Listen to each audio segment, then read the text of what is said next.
Japan's invasion of Korea's feng shui was not simply a superstitious act. It was a part of a colonial strategy aimed at damaging key feng shui sites and subverting the geometric energies of Joseon, thereby undermining its national fortunes and national spirit. This cultural and spiritual invasion, coupled with the erosion of national sovereignty, aimed to weaken the Korean people's will to resist. Following the Treaty of Ganghwa, Japan infiltrated Korea economically and militarily, encroaching upon its sovereignty. In addition to simply exercising political and economic dominance, they attempt to shake the spiritual foundation of the Joseon people by damaging geometric sites, mountains and rivers and royal tombs.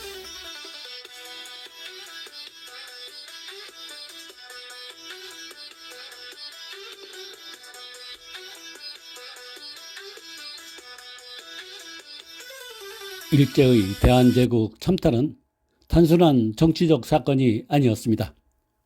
일본은 풍수적 공간을 훼손하며 민족의 기운을 꺾으려 했습니다. 오늘은 풍수의 시각에서 그 침공을 알아보겠습니다.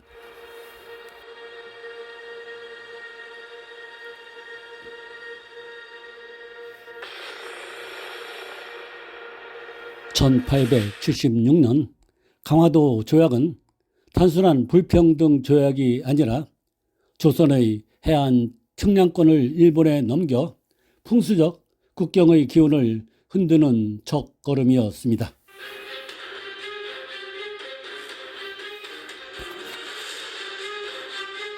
북한산 남쪽에 있는 보현봉은 북한산 사자능선에 위치한 봉우리이고, 북악산은 한양 도성의 주산으로 경복궁 뒤편에 자리합니다. 이 두 산은 서로 인접해 있어 서울 풍수에서 중요한 축을 이루며 조선 수도 한양의 기운을 지켜주는 상징적 산세로 해석됩니다.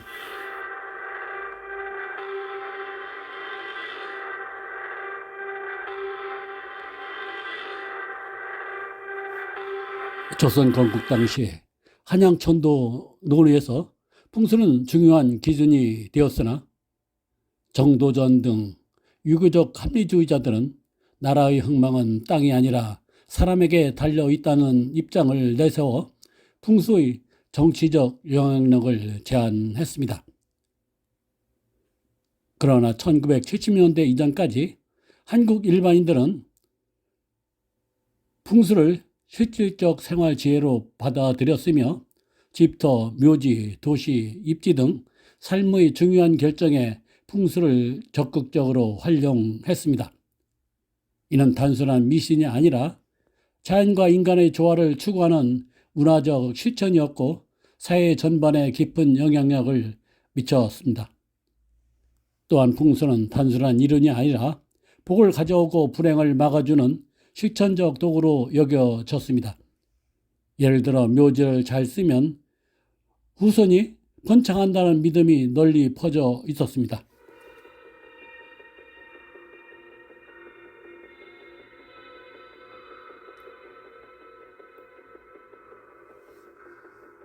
고려 시대에는 도풍수, 조선 전기에는 묘지풍수, 조선 후기에는 주거풍수로 발전하며 일상과 사회 전반에 영향을 미쳤습니다. 이는 일반인들에게 풍수가 단순한 미신이 아니라 사회적 담론이자 생활 규범으로 작용했음을 보여줍니다.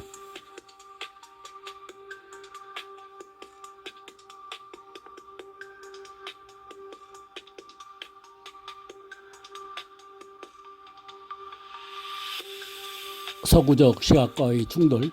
조선 후기 이후 서구인들이 한국 문화를 접하면서 풍수를 미신으로 치부하는 경향이 있었습니다.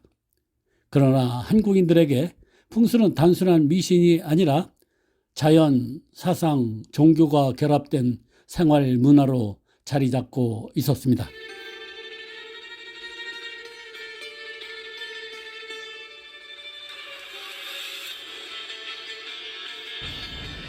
(1970년대) 이후 한국 사회에서 풍수는 산업화와 과학적 사고 확산 속에서 미신으로 치부되는 경향이 강했지만 동시에 문화 환경적 가치와 전통 지혜로 저평가되는 흐름도 나타났습니다. 1960년대부터 1970년대 급격한 경제 성장과 도시 개발 과정에서 풍수는 비과학적이고 비합리적이란 전통으로 여겨졌으며 폐지되는 경우가 많았습니다. 주거 묘지 입주보다 아파트 산업단지 도로 건설이 우선되면서 풍수적 고려는 점차 주변화되었습니다.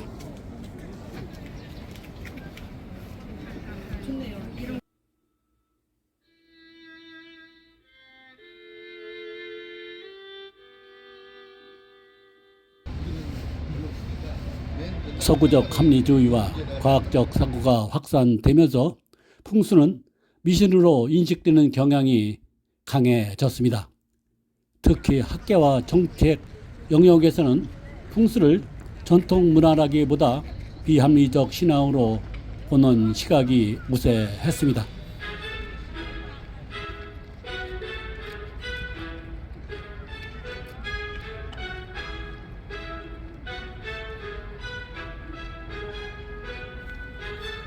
(1980년대) 이후 민속학, 지리학, 건축학 분야에서 풍수를 전통 지리학 사상, 환경적 지혜로 재해석하는 움직임이 나타났습니다. 풍수는 단순한 미신이 아니라 자연 환경과 인간의 조화를 추구하는 전통적 지식 체계로서 연구 대상이 되었습니다. 일부 지역 개발이나 건축 설계에서는 풍수적 요소가 다시 고려되기도 했습니다.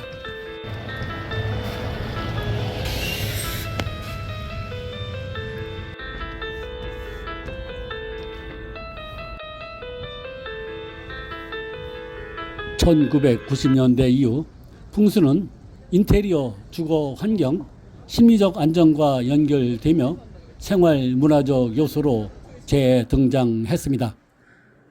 대중매체와 출판 시장에서 풍수 관련 서적과 방송이 인기를 끌면서 풍수는 전통과 현대를 잇는 문화 콘텐츠로 자리를 잡았습니다.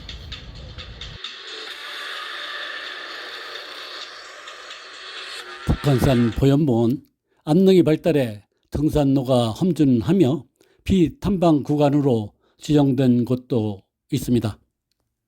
보현봉은 북악산 옆에서 도성을 바라보며 기온을 보완하는 역할을 한다고 이야기가 전송되고 있습니다.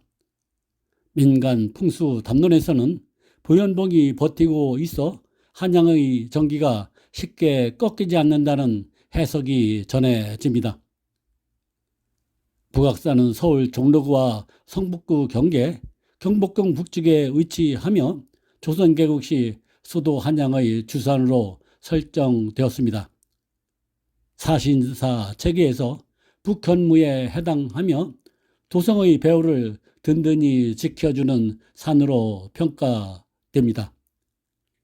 경복궁과 청와대 뒤편에 위치해 왕조의 전통성과 국가 기운을 상징합니다.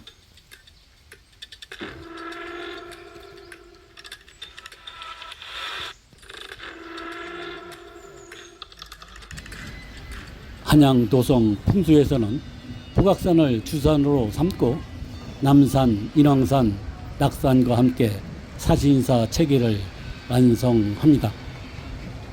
보현봉은 북악산 옆에서 도성의 기운을 보완하는 산으로 수도의 풍수적 완벽함을 강화시켜 줍니다. 민간에서는 일본 대신이 경성을 보고 보현봉 때문에 완전 정복은 어렵다는 이야기가 정설이며 풍수 참탈이 서사와 연결되고 있습니다.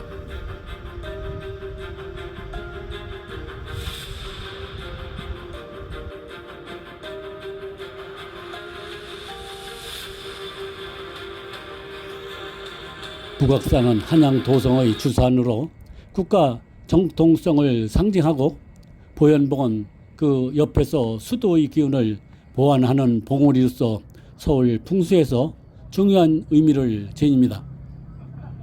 이 두 산은 역사적으로도 조선 수도 입지를 설명하는 핵심 요소로 자리해 왔습니다.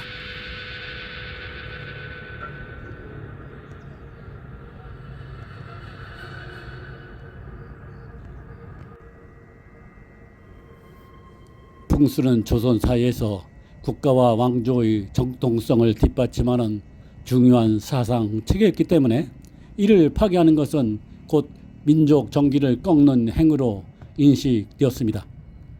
그 행위의 일환으로 조선 왕릉 주변에 철도, 도로를 건설하거나 군사시설을 설치해 풍수적 지맥을 끊었습니다. 흥선대원군이 중건한 경복궁은 일본에 의해 훼손되고 총독부 건물이 궁궐 앞에 세워져 풍수적 위상을 억제했습니다.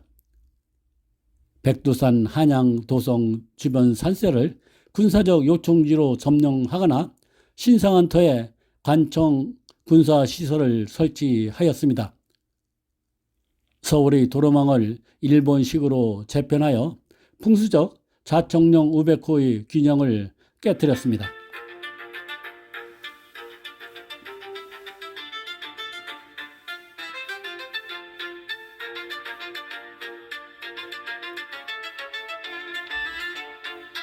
정신적으로 지배했던 조선인의 신앙과 생활 속에 깊숙이 자리한 풍수를 무너뜨려 민족적 자존심을 약화시켰습니다.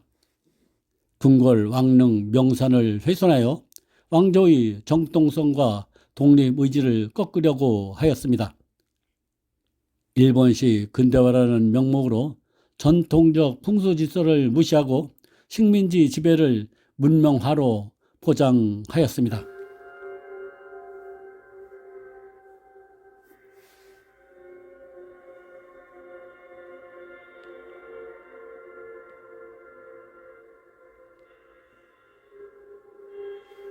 일본 대신 중에서 한강을 건너 한양의 풍수적 완벽함에 놀랐으나 북악산 옆으로 솟은 보현봉을 보고 완전 정복 대신 참탈 착지 중심의 식민 정책으로 방향을 바꾸었다는 이야기는 일본 애무대신이었고 후일 총리에 오른 에카토 다카아키의 풍수 담론으로 전해집니다.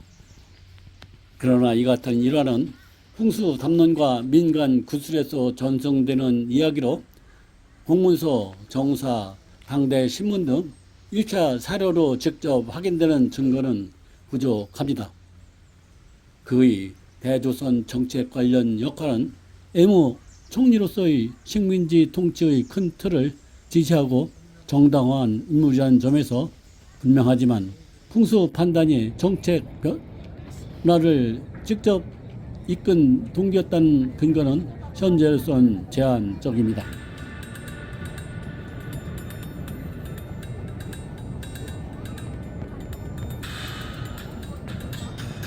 에카도 다카아키는 일본 근대 정치사에서 헌정주의적 개혁과 식민지 정책을 병행한 정치 지도자로 일본의 민주주의 발전과 억압적 통치 양면을 모두 보여준 인물입니다. 에카도 다카아키는 일본의 정치가이자 외교관으로 제24대 일본 내각 총리 대신을 지낸 인물입니다. 1860년 1월 3일 오라리국 가이토군 사야에서 출생하여 1926년 1월 28일 도쿄에서 사망했습니다. 그의 가문은 오아리본 하급무사 집안 출신이었으나 후에 갓도 가문에 입적하였습니다. 학력은 도쿄대학 법학부를 1881년 수석으로 졸업하였습니다. 그는 미쯔비시 창업자 이와사키 야타로의 장녀와 결혼하여 미쯔비시와 정치적 연결을 이루었습니다. 그는 일본 정치사에서 헌정주의와 실용주의를 중시한 정치인으로 평가되고 있으며 내가 총리 되신 시절에 일본 정치가 정당 체제로 전환되는 중요한 시기를 이끌었습니다. 동시에 치안 유지법 제정으로 인해 일본 내 민주주의 발전을 제약한 인물로도 비판을 받기도 하였습니다.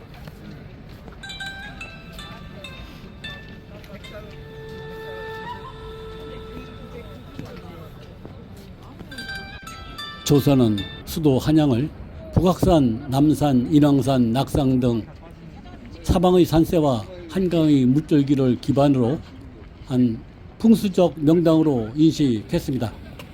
일본은 조선을 식민지화하면서 단순한 군사, 경제적 침략뿐만 아니라 풍수적 요지를 파괴하거나 제압하여 민족 정기를 꺾으려는 전략을 병행하였습니다. 당시 일본 대신들이 경성을 시찰하며 풍수적 지세를 관찰했는데 한양의 산천이 너무 완벽해 쉽게 정복하기 어렵다고 판단했다는 이야기가 전해집니다.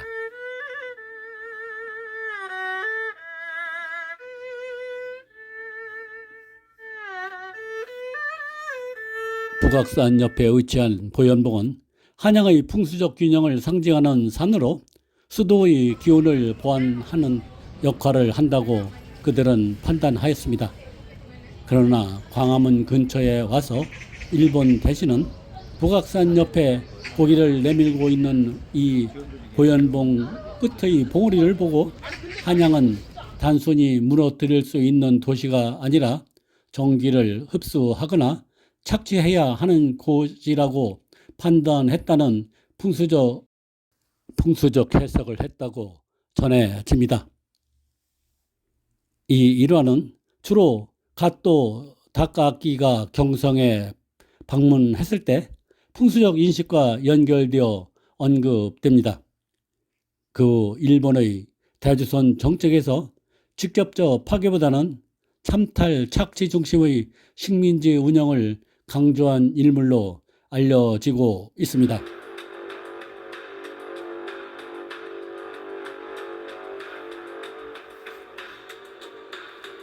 을사녹약 이후 일본은 통감부, 총독부 체제 아래 치안, 경제적 착취, 문화 통제를 일관되게 추진했습니다. 가또는 에모 총리 단계에서 제국의 식민지 정책을 지도적으로 뒷받침하고 정당화한 주류 엘리트에 속합니다. 이는 경찰 헌병 배치, 언론 집회 출판 탄압, 경제적 수탈을 통해 조선을 체계적으로 통제한 식민 통치의 일반적 구조 속에 위치합니다. 일본 내에서 정한론과 동화 정책을 학술, 정치, 언론 차원에서 합리화하고 이데올로기화하는 흐름이 1876년 이후 일관되게 이어졌고 1910년 합방 이후에는 식민 통치의 보편 논리로 고착화되었습니다. 가또가 속한 내각과 정당 정치인들은 이 흐름을 제도적으로 강화했습니다.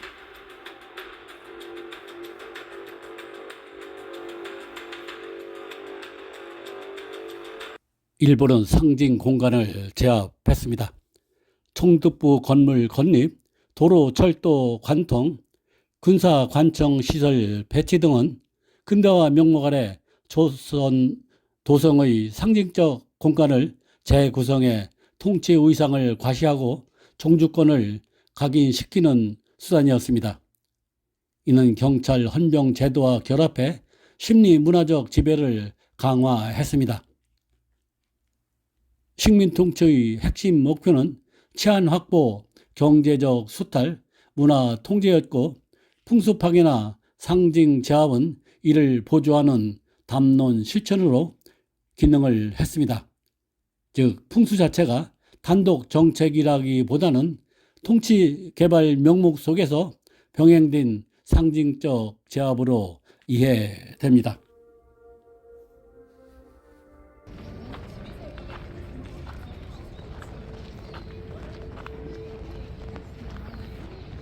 일본의 조선에 대한 풍수 침투는 단순한 미신적 행위가 아니라 정치적, 문화적 지배를 강화하기 위한 전략적 수단이었습니다. 그러나 풍수의 본질은 땅과 사람의 조화를 추구하는 데 있으며 이세의 왜곡된 활용은 결국 그들의 의도를 드러내는 증거로 남아 있습니다. 오늘날 우리는 이러한 역사를 되새기며 풍수가 가진 본래의 의미를 되찾고 우리 스스로의 정체성을 지켜내야 합니다.